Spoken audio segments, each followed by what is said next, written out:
It's now time for Me and My Roku with host Peter Clay. 1 in 3 cut the cord. Incidentally, this is Peter. So we have a voicemail now from Peter. Pete, you are not. Not everybody sounds like Peter Clay. More CEOs named Peter. Peter Clay is here today. Holy crap, it's Peter. I've already forgotten his name. Well, hello again, everybody, and welcome to another fabulous edition of Me and My Roku. I'm your host, Peter Clay, the show that's about me and my Roku. That's right. Well, kids, it looks like we're going to have to buckle down just a little more. Just when we think things are going to get a little better, they just seem to fall right back apart again. It's like it's not allowed to get any better or anything like that, and we'll just have to see how it goes. So at least we have our Rokus and our streaming devices and whatever it is that we feel that we can control ourselves. That's the whole point of this essay, is that years ago I decided to take control of my media, whether it was podcasts or my TV or my finances or anything like that. It was a domino effect. Once I took control over something, then everything else kind of seemed to fall into place and all that stuff. That's how it worked for me. And I just find it better just to say what I did, just as a regular guy, just not an expert, not a guru or anything like that.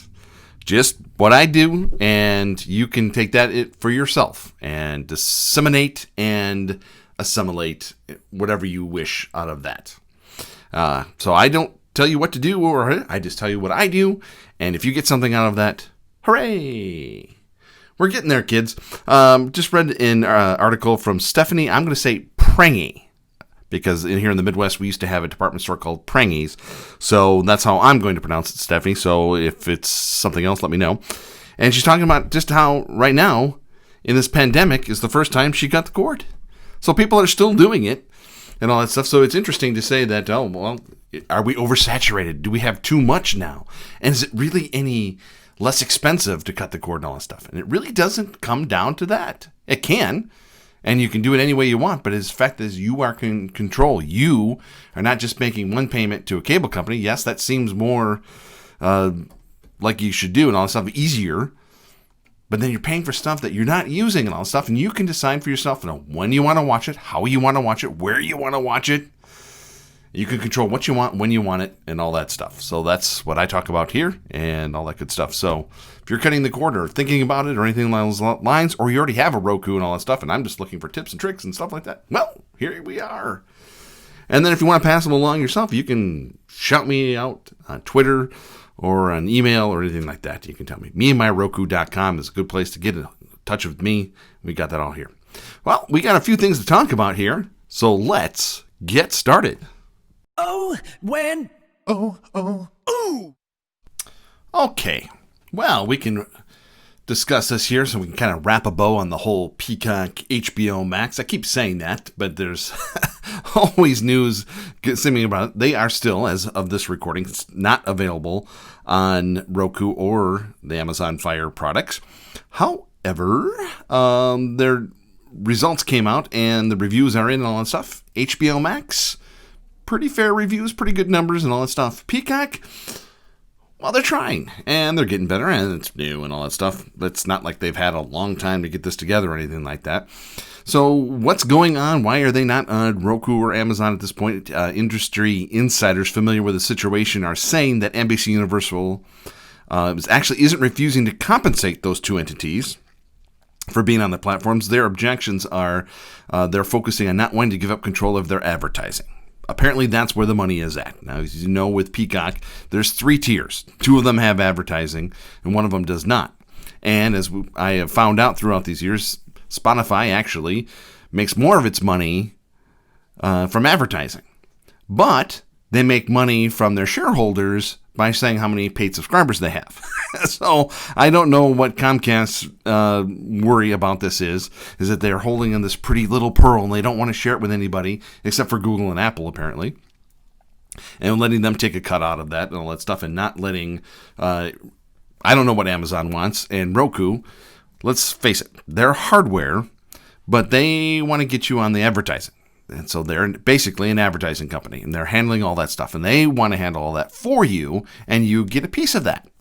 Everyone else in the world seems to be okay with that, except for Time Warner, AT&T, and Comcast Universal. Now, you could say those are two dinosaurs that are just slowly getting into this. So, long and short of it isn't on your Roku, and it's not on my Roku, so I can't really talk about it too much on that, although I get them through other sources and all that stuff, and that's why we have choices in life and all that stuff. But that's the later. So, Peacock says they're hopeful to get everybody on board and all that stuff. My advice is, if compared to the other dinosaur out there, who seems to be doing pretty well, and that's Disney. Now, they're struggling right now because their parks aren't open. And so, but they're killing it on the digital media and the media. If the movie isn't out there, they put it on Disney Plus or on Hulu or something like that. So, interesting times for sure. So, Disney is saying, we're going to be everywhere. If there's a deal to be made, we'll make it and all that stuff. And they're absolutely everywhere. You can't get enough of them. And AT&T and Comcast, Universal, they're saying, no, we have this pretty little product here. Everything's got to be just right. We got to hold on to it. Oh, my God. Who knows? Maybe it'll work for them, and maybe, they make money in other places. This is just another thing for them, and it doesn't have to be everywhere. So that's just my opinion on it. I wish it was on everywhere. That would seem to make more sense, but they want to control what they control, and that's up to them. I control what I control here on Me and My Roku. Baby, you can't help but look, it's a long way down. Okay, well, following up on what I talked about in the opening about cord cutting still going on, even though, haven't we all been there already? Haven't we reached saturation on some of these things with all the different services out there and all that stuff? Well, Roku did a survey of their own, and apparently they do this annually. They do what they call a cord cutting study. And this year's study reveals that nearly 1 in 3 U.S. TV households have cut the cord.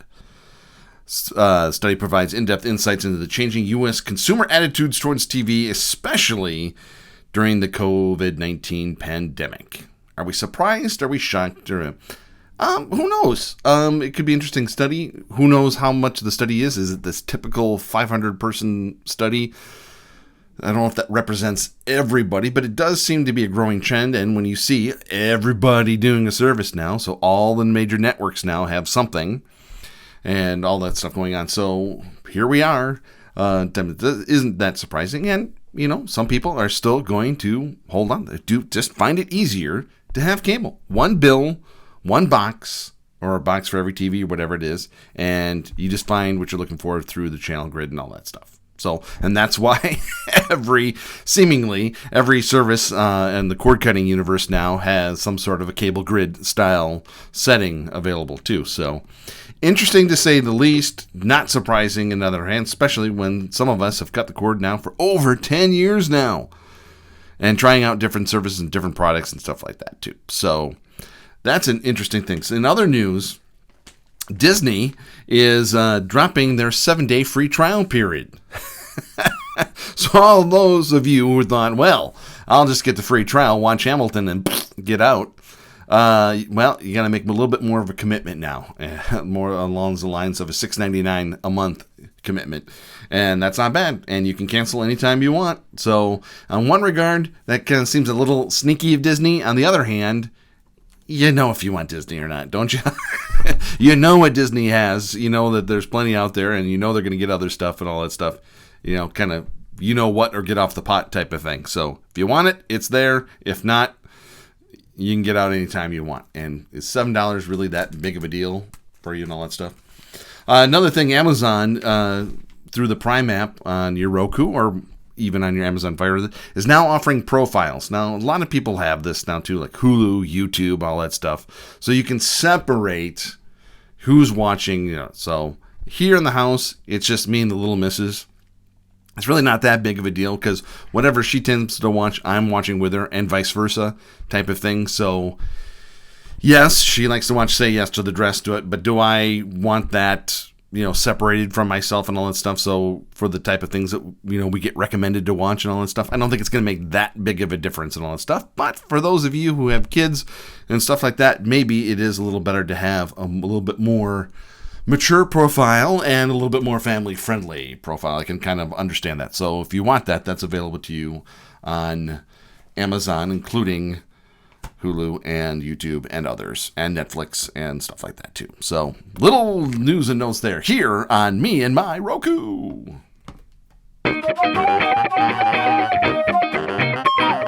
Yeah. Okay, kids, gather around. Let's keep it a safe distance. If you want to wear a mask, you can. You don't have to. If you don't want to, just keep your distance. But let's get a little closer so we can have a little chit-chat, little discussion about support and thank yous. First of all, we'd like to thank the Internet Archive. They provide the bandwidth of this podcast and all my podcasts that I've done since 2005, and we support them and their fight against the nation's largest book publishers. Big deals going on there. This week, the Internet Archive filed its response to the lawsuit brought by the four of the largest publishers. And the response is simple. Copyright law does not stand in the way of libraries' rights to own books, to digitize their books, and to lend those books to patrons in a controlled way. And they're also noting that copyright scholars from UC Berkeley and Harvard are backing their legal defense of the controlled digital lending. Now, that'll be a good way to, they consider themselves a library, and that's what they're going to have to defend themselves on, and we'll have to see what that happens on that. So if that's something that you support, check it out today at archive.org and pledge your support to them if you wish, or if you are on the other side, that's fine too, but check it out today just to get their viewpoint on it and how it goes. So we thank them for what they do, and we love them, and by we, I mean me. And if we want to check them out today, check it out today at archive.org. I am just trolling along with things, folks, and so the only support I ask out of you is that you just subscribe to the podcast and maybe tell a friend or along those lines. Make a response on meandmyroku.com. Follow me on Twitter at Radio Affliction or on Instagram at Pierre Argyle along those lines, and just say hello. That's all I'm asking right now. Everything else is under control. Everything's kind of just flowing normally day by day, one day at a time, as they say, and we'll get through all of this. So check all this out today at meandmyroku.com. Just say hello. And then if you're interested in everything going on with the Internet Archive and their defense of themselves and all that stuff and what they do, check that out today at archive.org.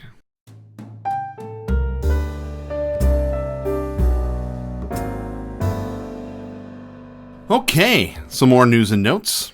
The advertising, video on demand, is just exploding. They're starting to get a little too many ads for my taste and all this stuff, but they're trying. And if you need to cut the cord, you need to cut back during all this stuff right now. Know that there's things and options for you. So Pluto, Roku channel, everything out there just exploding. There's Zumo, there's Stir, there's everything else. And then don't forget about Crackle. And they don't want you to forget about them either. And they are adding a music channel, Sounds of Summer, featuring music documentaries and concert films, all for free. So that's available to you. And we were thinking about the fallout here of all the different things going on with YouTube TV raising its price, Sling getting in there and offering a price guarantee. Now, they have so many services and so many different things. I don't know what that means, but I guess once you're locked into a service with Sling, that price will not change for a year, they're saying. So, and Fubo, knowing that they added Disney, they thought, well, we know they're going to have to raise the price. How much? Only $5. The casualty on that is then they had to drop some Turner and Warner Media channels. So they're known for their sports. If that means no TBS, no TNT, and now with basketball starting up. But who knows how long that'll last too, even though they're in a bubble. So last time we talked to you about the free MLB TV, if you had T-Mobile, that is still available as of this recording for one more day.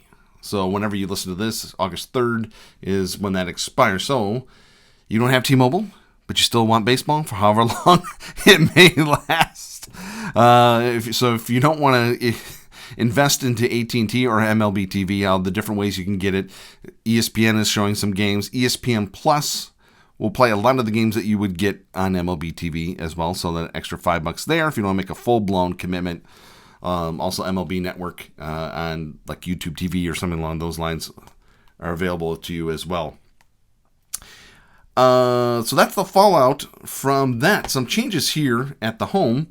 Because of the price increase of YouTube TV, we had to make a decision. Where we're going to go with that $15 increase, where we're just going to drop it all together. Well, I did some creative accounting. As you know, 96.5% of the programming I get through gift cards. So other just means that I do on the side. I try and share some of those and all that stuff. If you're ever interested in all that stuff, you can just check it out at meandmyroku.com. And so I was able to sneak along extra gift cards for Hulu, and we're trying Hulu Live for a month. So it didn't cost us anything because I had the gift cards and all that stuff. So first impressions on that is, first, YouTube TV, I think I've talked about this before, it's a fine service. That's just getting a bit much for adding channels that I didn't ask for. But that's okay. And that's, I guess, the beauty of Sling is you choose what you want. There just seems to be more choices than I can comprehend, and I get a little screwy. But that's okay. Everyone's different on that. And so with Hulu, sure. As far as we're concerned, we only lost one channel, and that was the MLB network, but we get the baseball stuff, so we get enough on there, and there's ESPN on there, and they have baseball on there and stuff. And like I say, in another week, there might not even be baseball, so problem solved.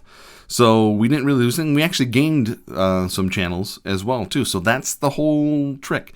The interface, it's kind of nice to have all of Hulu all in one thing, but then, okay, how do I get to the live guide, and how do I adjust the channels that I want to watch and all that stuff? It's a little messy, but it's all there, and their recommendation engine is pretty good and all that stuff. So for a couple extra bucks, or if you want to get some gift cards and stuff like that, Hulu is a good choice, and that's working out for us right now.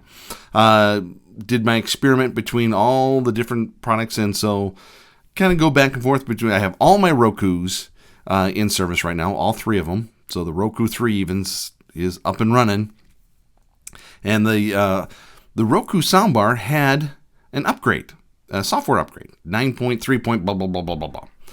For which my Roku Ultra did not, and all that stuff. So I found that a little interesting. So be on the lookout for that. There may be more system updates coming around.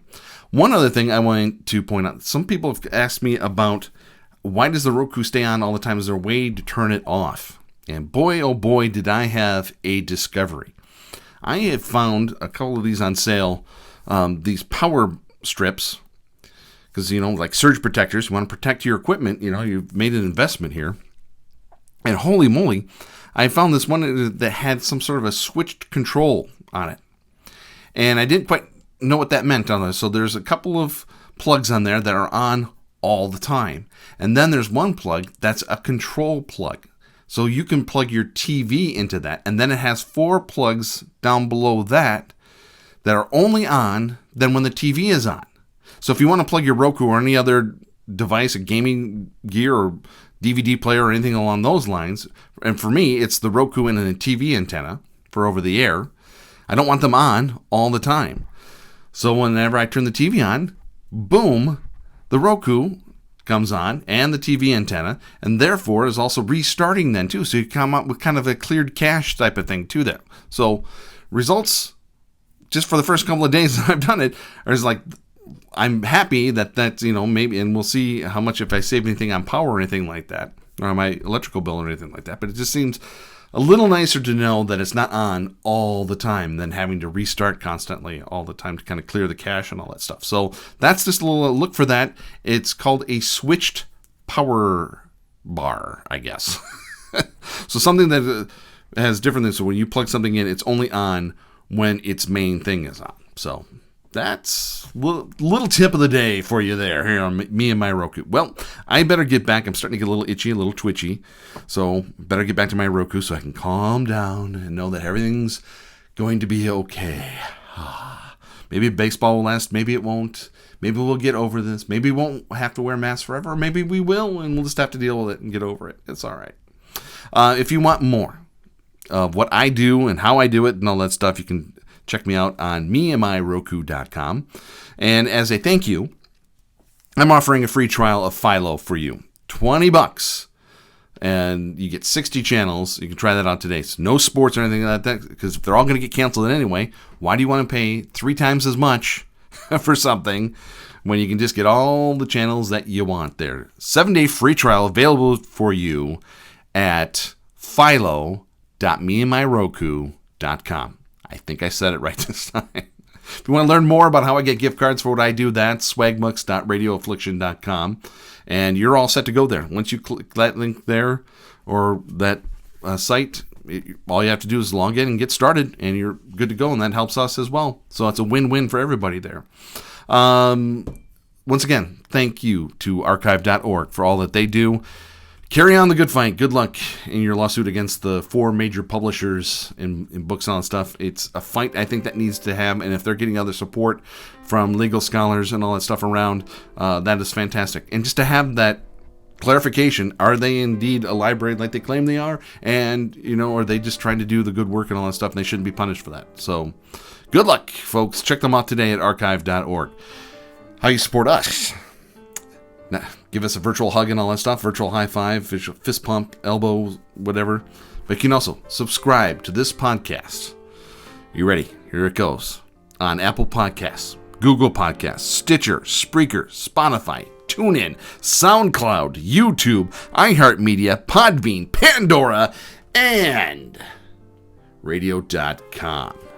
Follow me on Twitter at Radio Affliction, on Instagram at Pierre Argyle. And if you want more intimate one-on-one questions, comments, or anything like that, email me at meandmyrokupodcast at gmail.com. Kids, we're going to get through this. We're going to be all right. And at least I hope you're enjoying you and your Roku as much as I'm enjoying me and my Roku. And I'll be back with you real soon.